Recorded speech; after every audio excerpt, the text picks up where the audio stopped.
할렐루야, 주님을 찬양합니다. 오늘 주신 하나님의 말씀 예레미야 25장 8절로 14절 말씀입니다.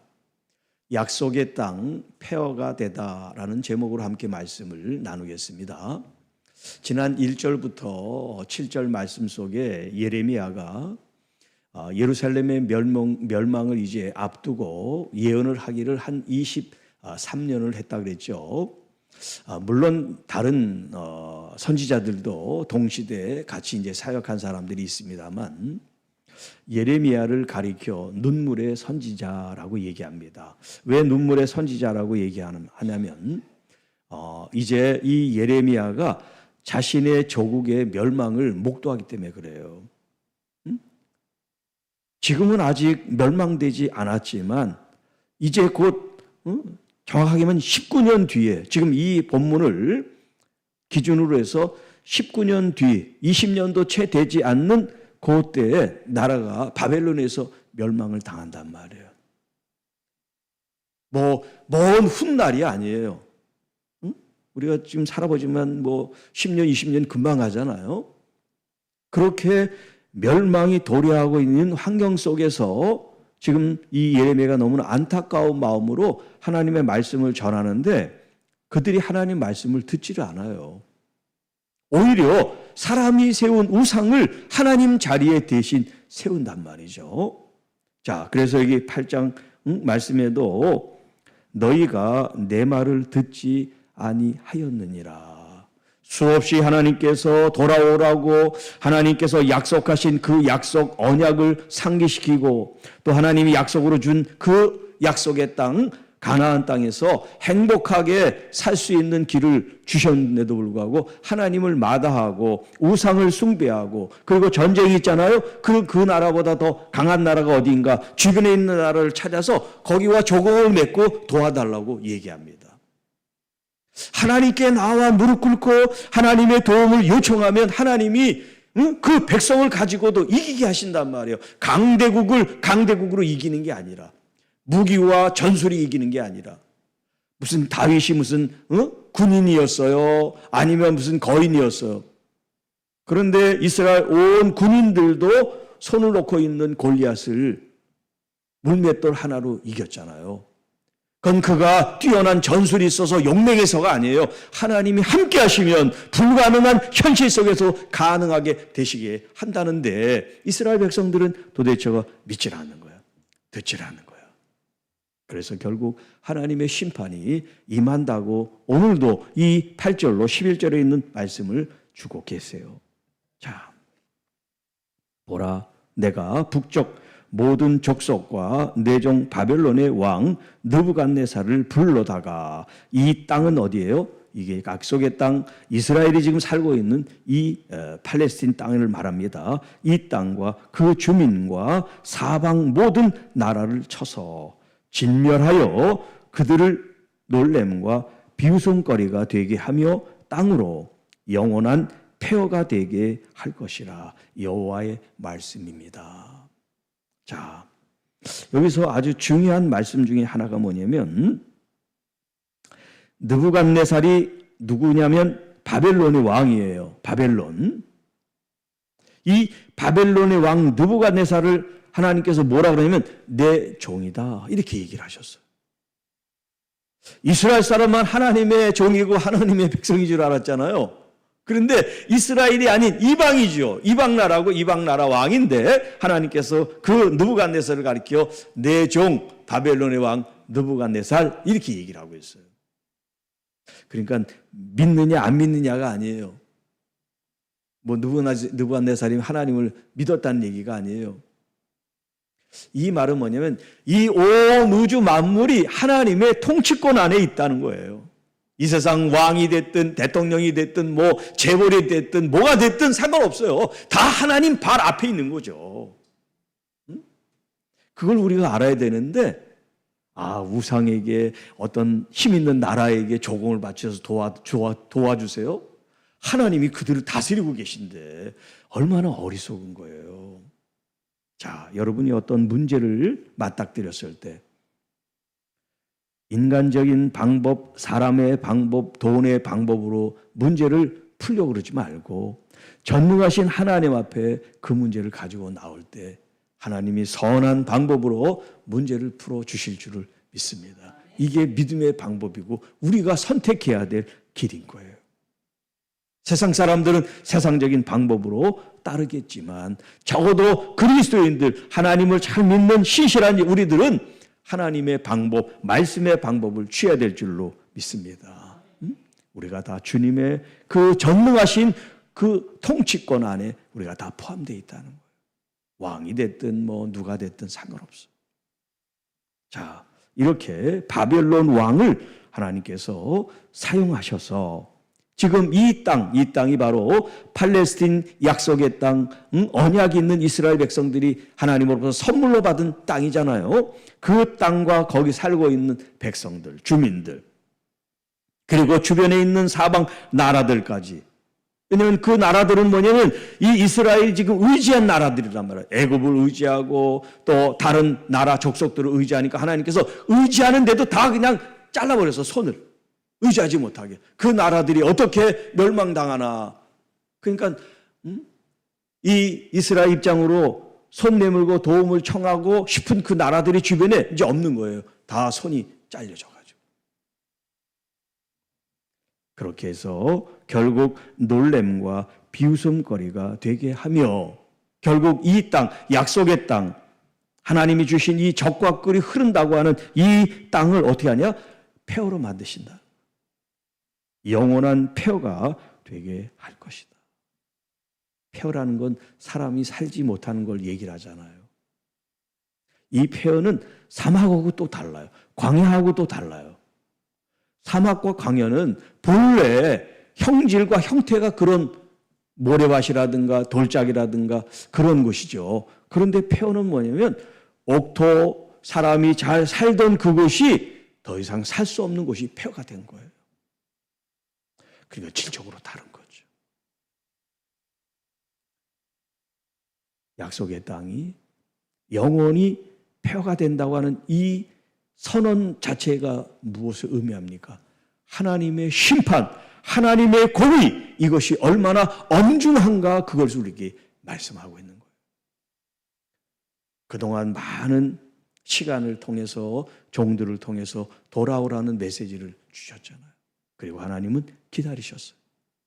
하나님의 존전 앞에서 우상 숭배를 하고 하나님의 성전에서도 우상 숭배하며 하나님을 모욕하고 하나님의 이름을 더럽히는 걸 하나님이 견디셨단 말이에요. 네. 그런데 하나님의 그 참음의 때가 이제 종지부를 찍는 때가 된 거예요. 데드라인, 이제 마지막 때가 된 거예요. 더 이상 하나님이 참지 않으시고 하나님의 그 진노와 공의로운 심판을 이제 행하실 때가 점점 다가오고 있다는 거예요. 내가 그들 중에서 기뻐하는 소리와 즐거워하는 소리와 신랑의 소리와 신부의 소리와 맷돌 소리와 등불빛이 끊어지게 하리니. 자, 여기 지금 기뻐하고 즐거워하는 소리가 뭐예요? 사람들이 살면서 행복하고 또 좋은 어떤 그런 장면들을 지금 묘사하고 있는데 앞으로 너희들의 삶 속에 웃음이 일어날 일이 없다는 거예요. 여러분, 웃음을 잃어버린 삶이 어떤 삶일까요? 즐거움과 행복을 잃어버린 삶이 어떤 삶일까요? 그 삶을 그들이 지금 결국 하나님이 아닌 우상과 세상을 선택한 결과로 얻게 된다는 거예요. 그리고 신랑과 신부의 소리, 이런 결혼하는 이런 일도 앞으로 있을 수가 없다는 거예요. 남녀 젊은 청춘들이 전쟁으로 다 죽고 배고파서 죽고 또 전염병으로 죽고 끌려가서 죽고 이러기 때문에 결혼하는 일도 없어질 거다. 그리고 맷돌은 뭡니까? 음식을 먹으려면 갈아야 되잖아요.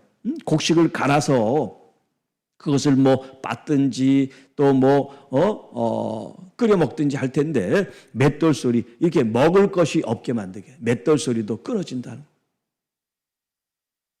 그리고 등불빛도 끊어진다.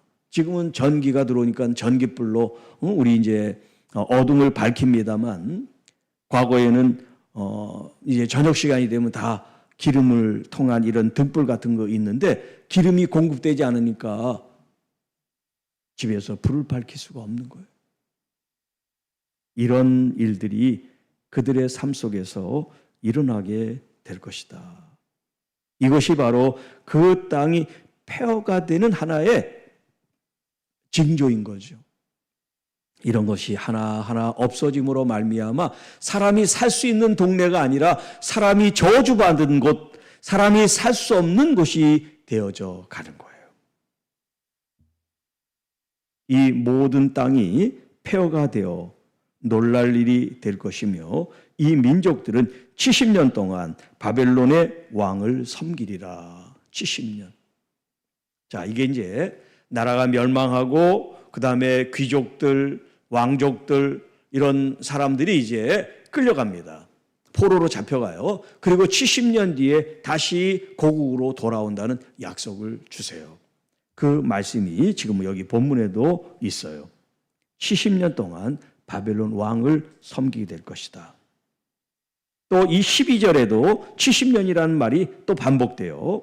여호와의 말씀이니라 70년이 끝나면 내가 바벨론의 왕과 그 나라와 갈대아인의 땅을 그 죄악으로 말미암아 벌하여 영원히 폐허가 되게 하겠다. 자, 이 말은 뭐냐면 지금 이 바벨론을 통해서 하나님께서 약속의 땅, 언약을 지키지 않는 이스라엘 백성들을 멸망시켜서 폐허가 되게 하셨어요. 그리고 이 백성들이 이제 바벨론으로 포로로 잡혀갔어요. 그리고 70년이 이제 지내는 동안 70년 때 하나님께서 이 바벨론을 멸망시킨다는 거야. 그 당시 이 바벨론이 온 유럽, 아시아를 정복했던 그런 대제국이었어요. 그런데 하나님이 지금 포로로 잡혀간 그 70년이 끝날 그때 이 바벨론을 하나님 멸망시킨다는 거예요. 그게 BC 539년에 이제 바벨론이라고 하는 나라도 여러 족속들이 이제 모여가지고 나라가 된 건데, 거기에 이제 반항하고 저항하고 봉기를 한 아주 소수 민족이 있어요. 메데와 파사라는 나라가. 이 두 족속이 연합을 해가지고 이 거대한 바벨론을 무너지게 만들어요. 그래서 후대에는 그 이름을 페르시아라고 이름을 졌어요. 페르시아란 말을 들어보셨죠? 메데와 이 파사가 이제 옛날 이름이고 현대식으로 하면 그게 페르시아가 된 거예요.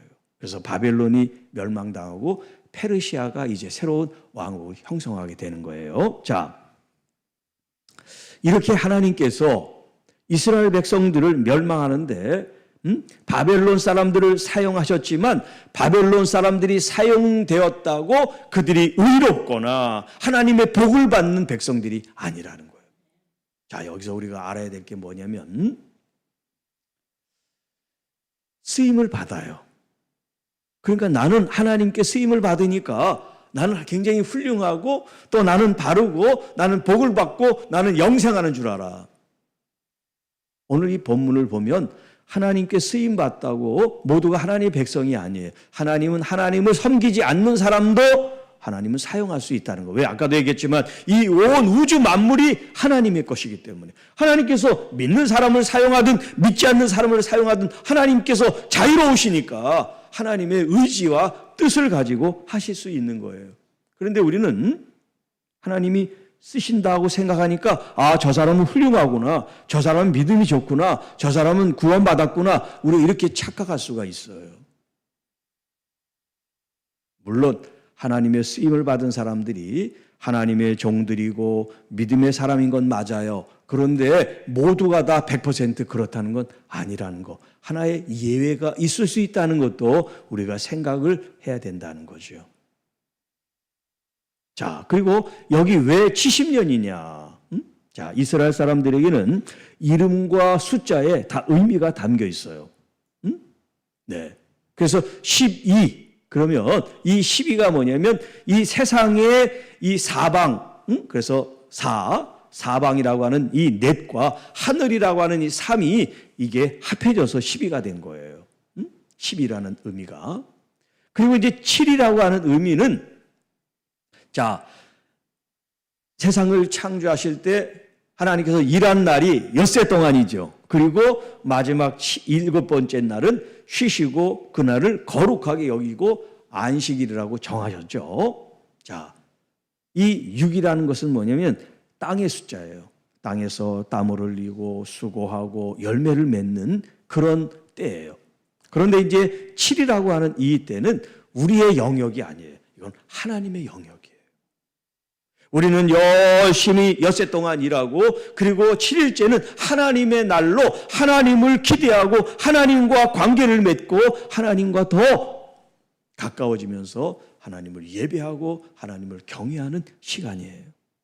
그런 하나님의 은혜를 체험하고 다시 또 엿새 동안 열심히 세상에서 세상적으로 나가지 않고 하나님이 주신 말씀과 은혜를 가지고 또 엿새를 열심히 살고 또 우리의 마음과 정성을 가지고 하나님을 또 예배하는 그 날이 이제 7이라고 하는 그 7번째 날이에요. 그래서 이 7번째 날은 우리 인간의 숫자가 아니라 하나님의 숫자예요. 하나님이 만족하시고 하나님이 성취하시고 하나님이 완성하시는 때다. 그래서 이 7을 완전수, 온전수 이렇게 얘기를 해요. 자, 이 10이라는 건 뭐냐면 꽉 찼다라고 하는 뜻이에요.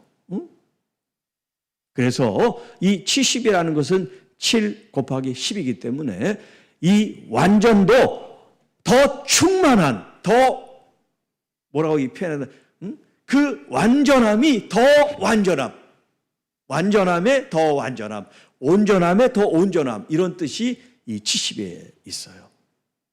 자, 그러니까 바벨론에 끌려간 이 포로된 이스라엘 백성들이 비록 나라는 잃어버리고 또 가족들도 다 잃어버리고 그런 슬픔에 젖어 있지만 하나님께서 어떻게 하셨어요?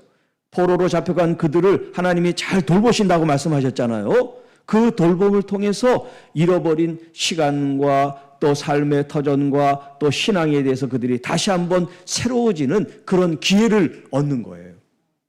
아, 우리가 무엇을 잘못해서 나라가 망했는지, 내가 신앙적으로 어떤 태도와 마음을 가져서 하나님이 징계를 하셨는지 그걸 이제 알게 되는 거죠. 왜? 현실을 지금 맞닥뜨렸잖아요. 예레미야가 23년 동안 부르짖었잖아요. 돌아오라고. 그렇지 않으면 강대국에서 멸망당한다고 그랬는데 그 일이 현실로 이루어졌단 말이에요. 그리고도 이건 하나님이 안 계시다고 얘기하는 사람은 진짜 제정신이 아니죠. 그런데 그때 후회하고 땅을 친들 되돌릴 수가 없단 말이에요. 그러니까 그 먼 바벨론 갈대아 땅에서 그들이 회개하고 눈물로 시간을 보내면서 하나님 잘못했습니다. 우리가 정말 그 땅에 살 때는 하나님을 잊고 살았는데 이렇게 먼 이방 땅에 와보니 하나님이 너무나 그립습니다. 예루살렘 성전이 너무나 그립습니다. 이렇게 되는 거죠. 그러니까 뭘 잃어버리고 매맞고 병들고 그래야 하나님을 깨닫는 건 하수예요. 하수. 진짜 고수는 뭐냐? 그런 일이 없을 때 하나님을 잘 믿는 거죠. 평범하고 좋을 때도 더 열심히 주님을 의지하고 바라보고 믿는 거. 주님 한 분밖에 없습니다. 그런 고백으로 믿는 거. 진짜 믿음의 고수죠. 깨지고 부서지고 망가져서 하나님을 아는 것 하수예요. 제가 그 하수였어요. 목사 하수. 네. 얼마나 부끄럽고 죄송한지. 그런데 하나님은 끝을 내지 않고 기회를 다시 주신다는 거예요. 비록 70년이라는 그 시간 동안 죽는 사람도 있죠. 바벨론 땅에서. 그러나 거기서 새로 태어난 사람도 있는 거죠. 그래서 그들이 그 아버지, 할아버지의 이야기를 들으면서 자신들의 조국, 그 팔레스틴 약속의 땅, 그 땅을 향하여 갈 날을 이제 준비하고 기다리는 이제 새로운 세대들이 일어나는 거죠. 하나님은 그걸 기대하고 계시다고 말할 수 있어요. 자, 내가 그 땅을 향하여 선언한 바 곧 예레미야가 모든 민족을 향하여 예언하고 그리고 이 책에 기록한 나의 모든 말을 그 땅에 임하게 하리라. 지금도 이 본문 말씀이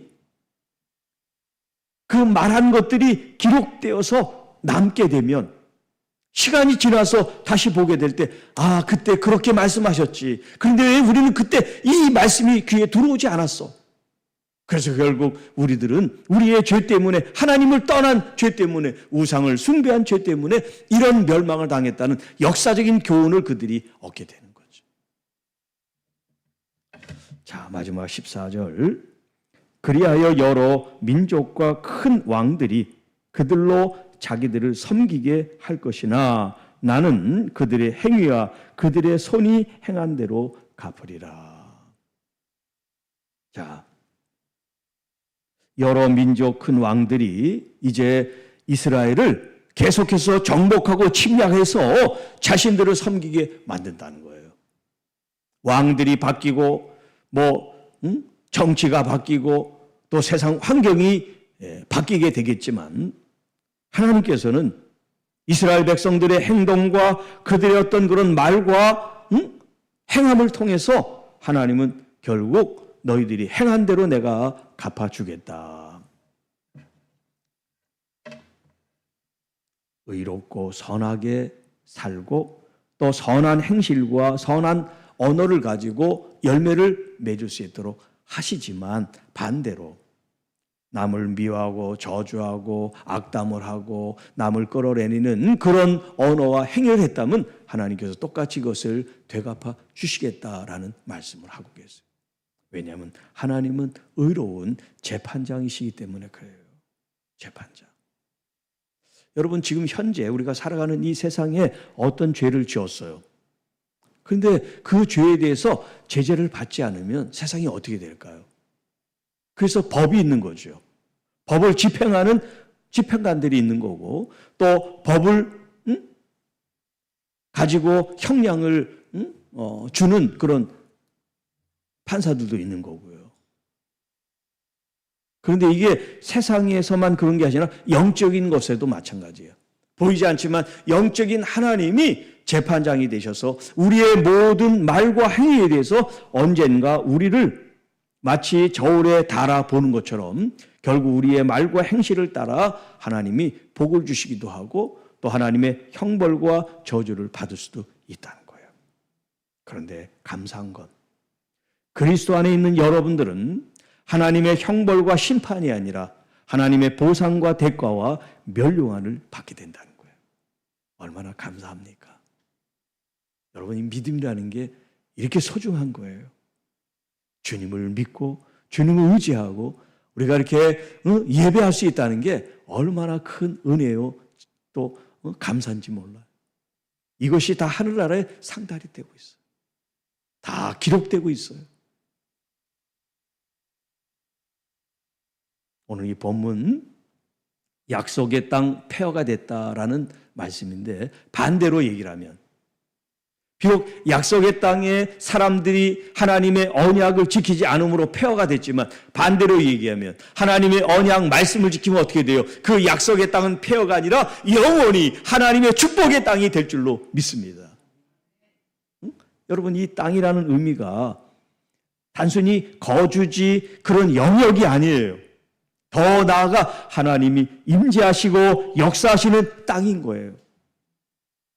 비록 여러분 자기 이름으로 등기가 돼 있든 안 돼 있든 상관없이 여러분이 살고 있는 여러분의 그 현실이라고 하는 그 삶의 자리, 그 땅이 어떤 땅이냐? 하나님이 나와 함께 계시는 땅인 줄로 믿으시기 바랍니다. 무슨 몇십억짜리 아파트니 뭐니 그런 게 중요한 게 아니에요. 아무리 돈이 많이 나가도 하나님이 계시지 않으면 거기는 지옥인 겁니다. 그러나 내 이름으로 되어 있지 않는 무슨 사글세 빵이라도 주님이 그곳에 계시면 거기가 천국인 거죠. 그런 마음으로 사시기 바라요.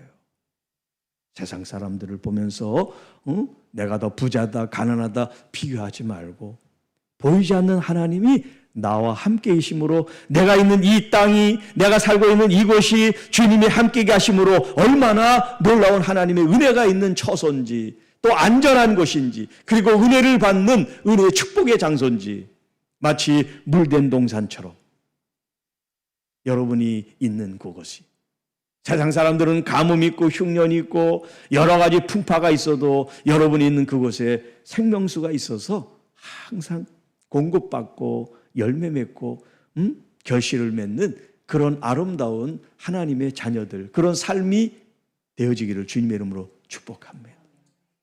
약속의 땅, 하나님을 믿고 의지하고 예배하는, 경외하는 우리들에게는 결코 폐허가 되지 아니라 영원한 옥토가 돼서 더 많은 30배, 60배, 100배의 열매로 영광을 돌리는 우리 교회와 또 우리 교회에 속해 있는 모든 성도 여러분들, 이 말씀을 듣는 모든 주의 자녀들이 되어지시기를 주님의 이름으로 축복합니다. 기도하겠습니다. 하나님 아버지, 감사합니다. 오늘도 우리에게 주신 이 말씀을 통해서 약속의 땅은 그냥 되는 것이 아니라 하나님의 약속을 저희들이 기쁨과 감사와 또 존중하는 마음으로 지켜 행할 때 하나님의 약속 언약이 실현되고 이루어지고 열매 맺게 되는 줄로 믿사오니, 하나님, 우리 모든 주의 자녀들이 주의 말씀을 귀하게 달콤한 꿀송이보다 더 단 말씀으로 여기며 그 말씀을 존중하고 사랑하고 지켜 열매를 맺어 30배, 60배, 100배 열매를 맺는 하나님의 귀한 교회와 성도들이 되게 하옵소서. 그래서 우리의 가정에서도 또 살아가는 자녀들의 삶 속에서도 우리가 하는 모든 손의 일 속에서도 주님 영광 드러내고 주님과 함께하는 기쁨과 은혜가 넘치는 행복한, 진짜 행복한 그리스도인들, 진짜 행복한 하나님의 가정 자녀들이 되게 하옵소서. 이 모든 말씀 우리를 구원해 주신 우리 구주 예수님의 이름으로 감사하며 축복하며 기도하옵나이다. 아멘.